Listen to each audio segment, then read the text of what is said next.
Let's speak now to Hasan Mahmud, a Bangladesh Affairs analyst and professor of sociology at Northwestern University in Qatar. Thanks so much for your time, Professor. So one Thank you for year having me. isn't a long time in politics or for massive changes to take place in a country.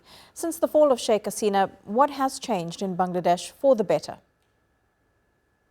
Thank you for having me. And this is an excellent question to ask myself, but also to everyone else. What has Bangladesh achieved after the fall of Hasina regime in last uh, 36th of July? We call it 36th of July to uh, highlight the July events that eventually led to the fall of Sheikh Hasina, and which is a historical moment because that makes a transition to a better future. Now the question is how much we have achieved.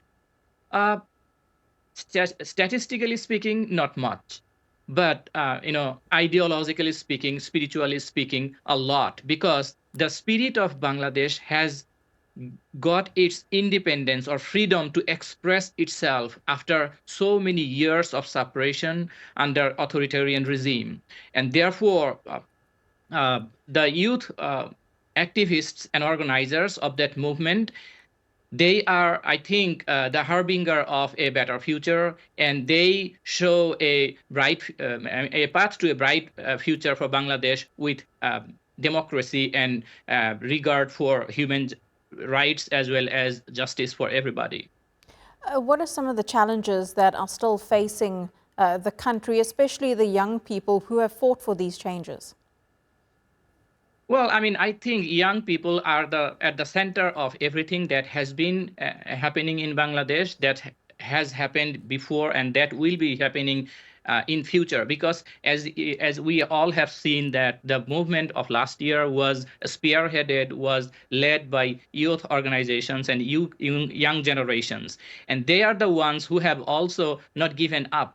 Rather, they have set up new political parties who are vigorously fighting for a new, imagination of Bangladesh with established parties out there.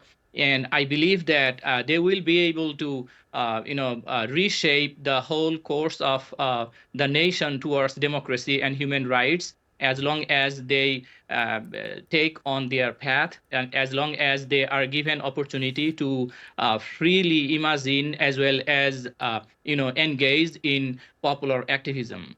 And can that activism then translate to elections finally being held next year? That's a very good question, and I am very hopeful that the election will be there. Now, the question, it's an open question whether the election will uphold the July spirit, because a lot of institutional reforms are needed in order for Bangladesh to hold a truly representative and accountable, free and fair election. Uh, as far I have been watching over media, that the interim government is dedicated and has promised to organize such an election. But time will say, and also the political parties set up by the young generation, they have been demanding this, and they are not giving up. And I think the traditional parties, they are also in line with the demand by the young generation.